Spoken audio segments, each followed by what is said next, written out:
ಕಥೆ ಭಾಗ ಒಂದು 8ನೇ ತರಗತಿಯ ಮಗ್ಗದ ಸಾಹೇಬ. ಕೃತಿಕಾರರ ಪರಿಚಯ. ಬಾಗಲೋಡಿ ದೇವರಾಯರು 1927ರಲ್ಲಿ ದಕ್ಷಿಣ ಕನ್ನಡ ಜಿಲ್ಲೆಯಲ್ಲಿ ಜನಿಸಿದರು.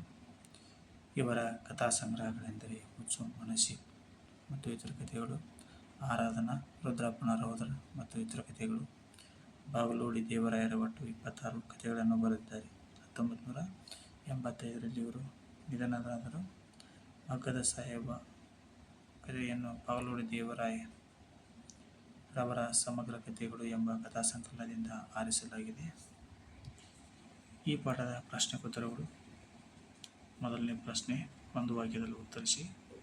ರಹೀಂ ಮಗ್ಗವನ್ನು ಮುಟ್ಟದೆ ಎಷ್ಟು ವರ್ಷಗಳಾಗಿತ್ತು? ರಹೀಮನ ಮಗ್ಗವನ್ನು ಮುಟ್ಟದೆ 20ಕ್ಕೂ ಹೆಚ್ಚು ವರ್ಷಗಳಾಗಿತ್ತು. ಹುಸೇನ್ ಸಾಹೇಬರ ಮನೆತನದವರಿಗೆ ದೇವಾಲಯದಲ್ಲಿದ್ದ ಹಕ್ಕು ಯಾವುದು? ದೇವಾಲಯದಲ್ಲಿ ರಥೋತ್ಸವದ ಸಮಯದಲ್ಲಿ ಅವರ ಮನೆತನದ ಹಿರಿಯ ಪ್ರತಿನಿಧಿ ಎಲ್ಲರಿಗಿಂತಲೂ ಮುಂದಾಗಿ ಪ್ರಸಾದವನ್ನು ಪಡೆಯುವ ಹಕ್ಕಿದೆ. ಅಬ್ದುಲ್ ರಹೀಮನ ಹಠವೇನು?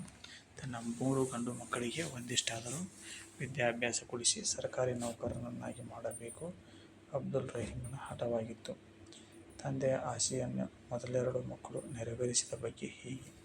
ತಂದೆಯ ಆಸೆಯಂತೆ ಒಬ್ಬ ಮಗ ಸರ್ಕಾರಿ ಕಚೇರಿಯಲ್ಲಿ ಗುಮಾಸ್ತನಾದ, ಇನ್ನೊಬ್ಬ ಪೋಸ್ಟ್ ಮಾಸ್ತರನಾದ. ರಹೀಮನ ಮಗನನ್ನು ಶಾಲೆಯಿಂದ ಬಿಡಿಸಿದ್ದಕ್ಕೆ? ರಹೀಮನು ತನ್ನ ಮಗನಿಗೆ ಮಗ್ಗದ ಹುಚ್ಚನ್ನು ಬಿಡಿಸಬೇಕೆಂದು ಶಾಲೆಯಿಂದಲೇ ಬಿಡಿಸಿಬಿಟ್ಟನು. ಪ್ರಶ್ನೆ ಆ. ಕೊಟ್ಟಿರುವ ಪ್ರಶ್ನೆಗಳಿಗೆ 2-3 ವಾಕ್ಯಗಳಲ್ಲಿ ಉತ್ತರಿಸಿ. ಪ್ರಶ್ನೆ 1, ಹುಸೇನ್ ಸಾಹೇಬರ ವ್ಯಕ್ತಿತ್ವವನ್ನು ವಿವರಿಸಿ. ಸಾಹೇಬ್ ಬಹದ್ದೂರ್ ಅಗಸ್ತ್ ಹುಸೇನ್ ಸಾಹೇಬರು ಜನಪ್ರಿಯ ಮತ್ತು ಧನವಂತ ವ್ಯಕ್ತಿಯಾಗಿದ್ದರು. ಅವರು ಮಸೀದಿ ಮಾತ್ರವಲ್ಲ, ದೇವಸ್ಥಾನವನ್ನು ಕಟ್ಟಿದರು. ಲೇಖಕರ ಹುಟ್ಟೂರಿನಲ್ಲಿದ್ದ ಮುಸ್ಲಿಂ ಧಾರ್ಮಿಕ ಉತ್ಸವದ ಸಂಪ್ರದಾಯವೇನು? ಲೇಖಕರ ಹುಟ್ಟೂರಿನ ಪಕ್ಕದಲ್ಲಿ ಮುಸಲ್ಮಾನರ ವಸತಿಯಿದೆ. ಅದರೊಳಗೆ ಒಂದು ಪವಿತ್ರ ಸ್ಥಾನವಿದೆ. ಅಲ್ಲಿ ಉರ್ಸ್ ಎಂಬ ಮುಸಲ್ಮಾನರ ಧಾರ್ಮಿಕ ಉತ್ಸವದ ಕಾಲದಲ್ಲಿ ನಮ್ಮ ಮನೆತನದ ಒಬ್ಬ ಪ್ರತಿನಿಧಿ ಇದ್ದೇ ಇರಬೇಕೆಂಬ ಸಂಪ್ರದಾಯವಿತ್ತು. ಮಿಠಾಯಿ ಕೊಟ್ಟಿದ್ದಕ್ಕೆ ಅತಿಥಿಗಳ ಆಕ್ಷೇಪವೇನು? ಅಂಗಡಿಯಿಂದ ಲಡ್ಡುಗಳನ್ನು ಕೊಂಡು ಕೊಟ್ಟದ್ದಕ್ಕೆ ಅತಿಥಿಗಳಿಗೆ ಬಹಳ ಸಿಟ್ಟು ಬಂತು. ಅವರು, ರಾಯರೇ, ಅಂಗಡಿಯಿಂದ ತೆಗೆದುಕೊಳ್ಳಲು ನಮಗೆ ಹಣವಿಲ್ಲವೇ? ಮನೆಯಲ್ಲಿ ಕಾಯಿಲೆ ಇದ್ದರೆ ಒಂದು ತುಂಡು ಬೆಲ್ಲವನ್ನು, ಕಲ್ಲು ಸಕ್ಕರೆ, ಹರಳನ್ನು ಕೊಡಿ. ನಿಮ್ಮ ಹಬ್ಬದ ಪೂಜೆಯ ಪ್ರಸಾದವನ್ನು ನಾವು ತೆಗೆದುಕೊಳ್ಳುವುದು ತಲಾಂತರದಿಂದ ಬಂದ ಹಳೆಯ ಸಂಪ್ರದಾಯ. ಅಂಗಡಿಯ ಮಿಠಾಯಿಗಳನ್ನು ಪ್ರಸಾದವೆಂದು ಕೊಡುವುದು ಸರಿಯೇ ಎಂದು ಆಕ್ಷೇಪಿಸಿದರು. ಕರೀಮನಿಗೆ ಶಾಲೆಯಲ್ಲಿ ಮಗ್ಗ ಕಲಿತುದರಿಂದ ಆದ ಪ್ರಯೋಜನವೇನು? ಕರೀಂ ಶಾಲೆಯ ಮಗ್ಗದಲ್ಲಿ ಒಂದು ಪರಿವರ್ತನೆಯನ್ನು ತನ್ನದೇ ಬುದ್ಧಿವಂತಿಕೆ ಹಾಗೂ ಕೌಶಲ್ಯದಿಂದ ಮಾಡಿದ. ಅದನ್ನು ಶಂಕರಪ್ಪ ಅವರು ಪ್ರಶಂಸೆ ಮಾಡಿ ಮೇಲಧಿಕಾರಿಗಳಿಗೆ ವರದಿ ಮಾಡಿದರು. ಅದರ ಫಲಸ್ವರೂಪವಾಗಿ ಸರ್ಕಾರದಿಂದ ಅವನಿಗೆ 1 ಬೆಳ್ಳಿಯ ಪದಕವೂ 100 ರೂಪಾಯಿ ಬಹುಮಾನವೂ ದೊರೆಯಿತು. ಶಾಲಾ ವಾರ್ಷಿಕೋತ್ಸವದಂದು ಕರೀಂ ಮಾಡಿದ ಕೆಲಸವೇನು?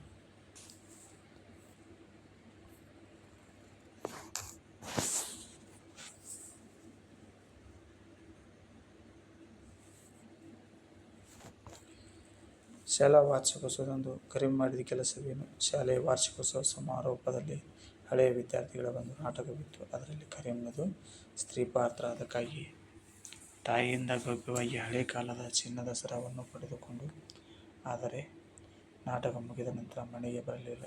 ಎಲ್ಲವೂ ಮಾಯವಾಗಿ ಹೋದ. ಕೊಟ್ಟಿರುವ ಪ್ರಶ್ನೆಗಳಿಗೆ 4-5 ವಾಕ್ಯಗಳಲ್ಲಿ ಉತ್ತರಿಸಿ. ನವೀನ ಶಿಕ್ಷಣದ ವೈಶಿಷ್ಟ್ಯಗಳೇನು? ಮಹಾತ್ಮ ಗಾಂಧೀಜಿಯವರ ಪ್ರೇರಣೆಯಿಂದ ಕೆಲವು ಶಾಲೆಗಳಲ್ಲಿ ನವೀನ ಶಿಕ್ಷಣ ಆರಂಭವಾಯಿತು. ಈ ವ್ಯವಸ್ಥೆಯಲ್ಲಿ ವಿದ್ಯಾರ್ಥಿಗಳಿಗೆ ಹಲವು ತರಹದ ಔದ್ಯೋಗಿಕ ಶಿಕ್ಷಣವನ್ನು ಕೊಡುವುದು, ಅದರಲ್ಲಿ ಹಸ್ತಕೌಶಲ್ಯವನ್ನು, ದೇಹ ಶ್ರಮದಲ್ಲಿ ಗೌರವ ಭಾವವನ್ನು ಉಂಟು ಮಾಡುವುದು ಒಂದು ಭಾಗವಾಗಿತ್ತು. ಕೆಲವರಿಗೆ ಬಡಿಗೆ ಕೆಲಸ, ಕೆಲವರಿಗೆ ಬೆತ್ತದ ಕುರ್ಚಿ ಕೆಲಸ ಇತ್ಯಾದಿ ಸಾಮಗ್ರಿಗಳನ್ನು ಮಾಡುವ, ಕೆಲವರಿಗೆ ಕೃಷಿ, ಕೆಲವರಿಗೆ ಮಗ್ಗದ ಕೆಲಸವನ್ನು ಕಲಿಸಲಾಗುತ್ತಿತ್ತು. ಶಂಕರಪ್ಪ ಅವರು ರಹೀಮನ ಬಗ್ಗೆ ಸಂಧಾನಕ್ಕಾಗಿ ಬಂದ ಪ್ರಸಂಗವನ್ನು ತಿಳಿಸಿ. ಕರೀಮನು ಶಂಕರಪ್ಪ ಅವರ ಮನೆಗೆ ಹೋಗಿ ತನ್ನ ತಂದೆಯೊಡನೆ ಸಂಧಾನ ಮಾಡಿಸಿರಿ ಎಂದು ಕೇಳಿದನು. ಆಗ ಅಲ್ಲಿಗೆ ಹೋಗಿ ಶಂಕರಪ್ಪ ಅವರು ರಹೀಮನೊಡನೆ 1 ಗಂಟೆ ಗೋಗರಿದರು. ನಿವೇದಿಸಿದರು, ತರ್ಕಿಸಿದರು, ಚರ್ಚಿಸಿದರು. ಆದರೆ ರಹೀಮ್ ಒಂದು ಪದವನ್ನು ತಾಳ್ಮೆಯಿಂದ ಕೇಳಲಿಲ್ಲ. ಸಾಹೇಬ್ ಬಹದ್ದೂರ್ ಹುಸೇನ್ ಸಾಹೇಬರ ಕೀರ್ತಿಗೆ ನಶಿಸಿದ್ದಾನೆ. ನೀವು ಕಲಿಸಿದ ಪಾಠದಿಂದಲೇ ಈ ಹಠಮಾರಿ ನಮ್ಮ ವಂಶದ ಕೀರ್ತಿಯನ್ನು ಮಣ್ಣುಪಾಲು ಮಾಡಿದ. ಹಣ ತಂದಿದ್ದಾನಂತೆ, ಕಳುವಿನ ಹಣವೋ ದರೋಡೆ ಹಣವೋ ಎಂದು ಸಿಡುಕಿದ ಶಂಕರಪ್ಪ ಅವರು ಮುಖಬಾಡಿಸಿಕೊಂಡು ಹಿಂತಿರುಗಿದರು. 8-10 ವಾಕ್ಯಗಳಲ್ಲಿ ಉತ್ತರಿಸಿ ಈ ಪ್ರಶ್ನೆ. 1. ಕರೀಂ ಧನವಂತನಾದ ಬಗ್ಗೆ ಹೀಗೆ ವಿವರಿಸಿ. ಮಹಾತ್ಮ ಗಾಂಧೀಜಿಯವರ ಪ್ರೇರಣೆಯಿಂದ ಕೆಲವು ಶಾಲೆಗಳಲ್ಲಿ ನವೀನ ಶಿಕ್ಷಣ ಆರಂಭವಾಯಿತು. ಆ ವ್ಯವಸ್ಥೆಯಲ್ಲಿ ವಿದ್ಯಾರ್ಥಿಗಳಿಗೆ ಹಲವು ತರಹದ ಔದ್ಯೋಗಿಕ ಶಿಕ್ಷಣವನ್ನು ಕೊಡುವುದು, ಕೆಲವರಿಗೆ ಮಗ್ಗದ ಕೆಲಸವನ್ನು ಕಲಿಸತೊಡಗಿದರು. ಹುಡುಗ ಕರೀಂ ಮಗ್ಗದ ಕೆಲಸವನ್ನು ಮೀನು ನೀರಿನಲ್ಲಿ ಈಜುವಷ್ಟು ಸುಲಭವಾಗಿ ಕಲಿತು ಬಹು ನಿಪುಣನಾಗಿದ್ದ. ಕರೀಂ ಶಾಲೆಯ ಮಗ್ಗದಲ್ಲಿ ಒಂದು ಪರಿವರ್ತನೆಯನ್ನು ತನ್ನದೇ ಬುದ್ಧಿವಂತಿಕೆ ಹಾಗೂ ಕೌಶಲ್ಯದಿಂದ ಮಾಡಿಬಿಟ್ಟಿದ್ದ. ಅದರ ಫಲಸ್ವರೂಪವಾಗಿ ಸರ್ಕಾರದಿಂದ ಅವನಿಗೆ ಒಂದು ಬೆಳ್ಳಿಯ ಪದಕವೂ 100 ರೂಪಾಯಿ ಬಹುಮಾನವೂ ಬಂದವು. ತಂದೆ ಅವನ ಮಗ್ಗದ ಹುಚ್ಚನ್ನು ಬಿಡಿಸಬೇಕೆಂದು ಶಾಲೆಯಿಂದಲೇ ಬಿಡಿಸಿಬಿಟ್ಟನು. ಒಂದು ದಿನ ಶಾಲೆಯ ವಾರ್ಷಿಕೋತ್ಸವದಲ್ಲಿ ನಾಟಕವಿತ್ತು. ಅದರಲ್ಲಿ ಕರೀಂನದು ಸ್ತ್ರೀ ಪಾತ್ರ. ಅದಕ್ಕೆಂದು ತಾಯಿಯಿಂದ ಭವ್ಯವಾಗಿ ಹಳೆಯ ಕಾಲದ ಚಿನ್ನದ ಸರವನ್ನು ತೆಗೆದುಕೊಂಡು, ಆದರೆ ನಾಟಕ ಮುಗಿದ ಎಲ್ಲೋ ಮಾಯವಾಗಿ ಹೋದ. ಸಣ್ಣ ಪ್ರಾಯದಲ್ಲಿಯೇ ಮಗ್ಗದ ಸಹಕಾರಿ ಸಂಘವನ್ನು ಸ್ಥಾಪಿಸಿ ಅವನೀಗ ಅದರ ಅಧ್ಯಕ್ಷನಾಗಿ ಸಾಕಷ್ಟು ಯಶಸ್ವಿ ಧನವಂತನೂ ಆದ. ಅದು ಅಲ್ಲದ ಮಗ್ಗದ ಯಂತ್ರದ ಪ್ರಯೋಗದಲ್ಲಿ ಹೊಸ ಹೊಸ ಸುಧಾರಣೆಗಳನ್ನು ಪರಿವರ್ತನೆಗಳನ್ನು ತಂದು ಹೆಸರು ಮಾಡಿದ. ರಹೀಮನಿಗೆ ಮಗ್ಗದ ಬಗ್ಗೆ ದ್ವೇಷ ಉಂಟಾಗಲು ಕಾರಣವೇನು? ಅಬ್ದುಲ್ ರಹೀಮನಿಗೆ ಮಗ್ಗದ ಸಾಹೇಬ್ ಎಂದು ಹೇಳಿದರೆ ಬಹು ಸಿಟ್ಟು ಬರುತ್ತಿತ್ತು. ಅನಿಷ್ಟ ಮಗ್ಗದ ಹೆಸರೆತ್ತಬೇಡಿ, ಮಗ್ಗವಲ್ಲ ಕೊರಳಿಗೆ ಹಗ್ಗ ಎಂದು ರೋಷದಿಂದ ಹೇಳುತ್ತಿದ್ದನು. ಏಕೆಂದರೆ ಅವನ ಅಜ್ಜನ ಕಾಲದಲ್ಲಿ ಬ್ರಿಟಿಷರು ಹಗ್ಗದ ವಿಲಾಯಿತಿ ಮಿಲ್ಲಿನ ಬಟ್ಟೆಗಳನ್ನು ನಮ್ಮ ದೇಶದಲ್ಲಿ ಹರಿಬಿಟ್ಟರು. ಅವೇನು ನಿಜಕ್ಕೂ ನಿಷ್ಕೃಷ್ಟ ವಸ್ತುಗಳು. 1 ವರ್ಷದೊಳಗೆ ಕಳೆಬರಗಳಾಗಿ ಹರಕು ಚಿಂದಿಗಳಾಗುತ್ತಿದ್ದವು. ಒಂದೇ ತಿಂಗಳಲ್ಲಿ ಬಣ್ಣ ವಿವರ್ಣವಾಗಿ 2 ತಿಂಗಳಲ್ಲಿ ಮಾಯವಾಗುತ್ತಿತ್ತು. ಆದರೆ ಜನರಿಗೆ ಬೇಕಾದದ್ದು ಹಗ್ಗದ ವಸ್ತು. ಆದ್ದರಿಂದ ಹಗ್ಗದ ಮಾಲಿನ್ಯದೇ ಆಧಿಪತ್ಯವಾಯಿತು. ಮಗ್ಗದವರು ಭಿಕಾರಿಗಳಾದರು. ಅವರ ಅನ್ನಕ್ಕೆ ಸಂಸ್ಕಾರವಾಯಿತು. ಇದರಿಂದ ಅಬ್ದುಲ್ ರಹೀಮನಿಗೆ ಬಹಳ ಕಷ್ಟವಾಯಿತು. ಅವನ ಮಗ್ಗಗಳೆಲ್ಲ ಧೂಳು ತುಂಬಿ ಜೇಡಿನ ಬಲೆಗಳಿಂದ ಹಾಳು ಬಿದ್ದವು. ಮನೆಯಲ್ಲಿ ಊಟಕ್ಕೂ ಇದೆಯೋ ಇಲ್ಲವೋ ಎಂಬಂತಾಯಿತು. ಆದ್ದರಿಂದ ಅವನಿಗೆ ಮಗ್ಗದ ಬಗ್ಗೆ ದ್ವೇಷ ಉಂಟಾಯಿತು. ಸಂದರ್ಭ ಸಹಿತ ಸ್ವಾರಸ್ಯವನ್ನು ವಿವರಿಸಿ. ಮಗ್ಗವಲ್ಲ ಕೊರಳಿಗೆ ಹಗ್ಗ. ಉತ್ತರ ಆಯ್ಕೆ. ಈ ವಾಕ್ಯವನ್ನು ಬಾಗಲೂರು ದೇವರಾಯ ಅವರು ಬರೆದಿರುವ ಸಮಗ್ರ ಕಥೆಗಳು ಕೃತಿಯಿಂದ ತೆಗೆದುಕೊಳ್ಳಲಾದ. ಮಗ್ಗದ ಸಾಹೇಬ್ ಎಂಬ ಗದ್ಯಭಾಗದಿಂದ ಆರಿಸಲಾಗಿದೆ. ಸಂದರ್ಭ: ರಹೀಮನಿಗೆ ಮಗ್ಗದ ಸಾಹೇಬ ಎಂದು ಹೇಳಿದರೆ ಸಿಟ್ಟು ಬರುತ್ತಿತ್ತು ಎಂದು ಹೇಳುವ ಸಂದರ್ಭದಲ್ಲಿ ಈ ಮಾತು ಬಂದಿದೆ. ರಹೀಮನಿಗೆ ಮಗ್ಗವೆಂದರೆ ದ್ವೇಷ. ಅವನನ್ನು ಮಗ್ಗದ ಸಾಹೇಬ ಎಂದು ಕರೆದರೆ ಅವನು ಕೋಪದಿಂದ ಅನಿಷ್ಟ ಮಗ್ಗದ ಹೆಸರೆತ್ತಬೇಡಿ, ಮಗ್ಗವಲ್ಲ ಕೊರಳಿಗೆ ಹಗ್ಗ ಎಂದು ರೋಷದಿಂದ ಹೇಳುತ್ತಿದ್ದನು. ವಿವರಣೆ: ಬ್ರಿಟಿಷರ ವಿನಾಯಿತಿ ಮಿಲ್ಲಿನ ಬಟ್ಟೆಗಳಿಂದಾಗಿ ಮಗ್ಗದ ಬಟ್ಟೆಗಳು ಬೆಲೆ ಕಳೆದುಕೊಂಡಿದ್ದರಿಂದ ಅವನು ಮಗ್ಗದ ಬಗ್ಗೆ ಸಿಟ್ಟಾಗಿರುವುದು ಇಲ್ಲಿ ಸ್ವಾರಸ್ಯವಾಗಿದೆ. ಕಳ್ಳನಾದವನು ಮನೆ ಬಿಟ್ಟು ಓಡಿ ಹೋದವನು ಮಗನೇ ಅಲ್ಲ. ಉತ್ತರ ಆಯ್ಕೆ. ಈ ವಾಕ್ಯವನ್ನು ಬಾಗಲೂರು ದೇವರಾಯ ಅವರು ಬರೆದಿರುವ ಸಮಗ್ರ ಕಥೆಗಳು ಕೃತಿಯಿಂದ ತೆಗೆದುಕೊಳ್ಳಲಾದ. ಮಗ್ಗದ ಸಾಹೇಬ ಎಂಬ ಗದ್ಯಭಾಗದಿಂದ ಆರಿಸಲಾಗಿದೆ. ಕರೀಮನು ನಾಟಕದಲ್ಲಿ ಅಲಂಕಾರ ಮಾಡಿಕೊಳ್ಳಲೆಂದು ತಾಯಿಯಿಂದ ಹಳೆಯ ಕಾಲದ ಒಂದು ಚಿನ್ನದ ಸರವನ್ನು ತೆಗೆದುಕೊಂಡನು. ಆದರೆ ನಾಟಕ ಮುಗಿದ ನಂತರ ಮನೆಗೆ ಬರಲಿಲ್ಲ, ಎಲ್ಲೋ ಮಾಯವಾಗಿ ಹೋದ. ಆ ಸಂದರ್ಭದಲ್ಲಿ ಕೋಪಗೊಂಡ ಆತನ ತಂದೆ ರಹೀಮನು ಈ ಮಾತನ್ನು ಹೇಳುತ್ತಾನೆ: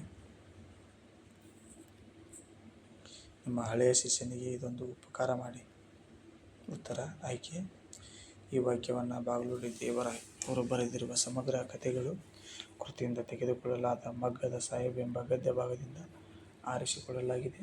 ಕರೀಮನು 10,000 ರೂಪಾಯಿ ಮತ್ತು ತಾಯಿಯ ಸರದೊಂದಿಗೆ ಮನೆಗೆ ಬಂದಾಗ ಆತನ ತಂದೆ ಅವನನ್ನು ಮನೆ ಸೇರಿಸದೆ ಬಾಗಿಲು ಮುಚ್ಚಿದನು. ಆಗ ಕರೀಮನು ಶಂಕರಪ್ಪ ಮಾಸ್ತರ್ ಬಳಿ ಹೋಗಿ ತನ್ನ ತಂದೆಯೊಡನೆ ಸಂಧಾನ ಮಾಡಿಸಿರಿ ಎಂದು ಕೇಳಿಕೊಳ್ಳುವ ಸಂದರ್ಭದಲ್ಲಿ ಈ ಮಾತನ್ನು ಹೇಳುತ್ತಾನೆ. ವಿವರಣೆ ಸ್ವಾರಸ್ಯ ಇಲ್ಲಿ ಕರೀಮನ ಸಾಧನೆ, ತಂದೆ ತಾಯಿಯ ಮೇಲೆ ಇಟ್ಟಿದ್ದ ಪ್ರೀತಿ, ಮುಖ್ಯೋಪಾಧ್ಯಾಯರಲ್ಲಿ ಆತನು ವಿನಂತಿಸಿಕೊಳ್ಳುವ ರೀತಿ ಈ ಮಾತಿನಲ್ಲಿ ಸ್ವಾರಸ್ಯವಾಗಿ ಮೂಡಿಬಂದಿದೆ. 4ನೇ ಪ್ರಶ್ನೆ, ದೇವರು ದೊಡ್ಡವನು, ದೇವರು ದಯಾಳು. ಉತ್ತರ ಆಯ್ಕೆ. ಈ ವಾಕ್ಯವನ್ನು ಬಾಗಲೋಡಿ ದೇವರಾಯ್ ಅವರು ಬರೆದಿರುವ ಸಮಗ್ರ ಕಥೆಗಳು ಕೃತಿಯಿಂದ ತೆಗೆದುಕೊಳ್ಳಲಾದ ಮಗ್ಗದ ಸಾಹೇಬ್ ಎಂಬ ಗದ್ಯ ಭಾಗದಿಂದ ಆರಿಸಿಕೊಳ್ಳಲಾಗಿದೆ.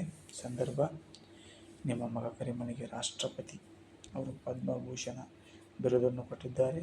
ಆ ವಿಷಯ ಪತ್ರಿಕೆಯಲ್ಲಿ ಬಂದಿದೆ ಎಂದು ಶಂಕರಪ್ಪ ಅವರು ಮುದುಕನಾಗಿದ್ದ ರಹೀಮನಿಗೆ ಹೇಳಿದಾಗ ರಹೀಮನು ಸಂತೋಷದಿಂದ ಹೆಮ್ಮೆ ಪಡುವ ಸಂದರ್ಭದಲ್ಲಿ ಈ ಮಾತನ್ನು ಹೇಳುತ್ತಾನೆ. ಸ್ವಾರಸ್ಯ: ತನ್ನ ಮಗ ಕರೀಮನ ಬಗ್ಗೆ ಕೆಟ್ಟ ಅಭಿಪ್ರಾಯ ಹೊಂದಿದ್ದ ರಹೀಮನಿಗೆ ತನ್ನ ಮಗನ ಸಾಧನೆಯನ್ನು ಕೇಳಿ ಅವನ ಬಗ್ಗೆ ಹೆಮ್ಮೆಯ ಭಾವನೆಯು ಮೂಡಿದ್ದು ಈ ಮಾತಿನಲ್ಲಿ ಸ್ವಾರಸ್ಯಪೂರ್ಣವಾಗಿದೆ. ಬಿಟ್ಟ ಸ್ಥಳಗಳನ್ನು ಸೂಕ್ತ ಉತ್ತರಗಳಿಂದ ತುಂಬಿರಿ. ಅಬ್ದುಲ್ ರಹೀಮನಿಗೆ ಡ್ಯಾಶ್ ಎಂದು ಹೇಳಿದರೆ ಬಹುಶಿತ್ತು ಬರುತ್ತಿತ್ತು. ಮಗ್ಗದ ಸಾಹೇಬ್ ಮನೆಯಲ್ಲಿ ಊಟಕ್ಕೆ ಇದೆಯೋ ಇಲ್ಲವೋ ಎಂಬಂತಾಗಿದೆ.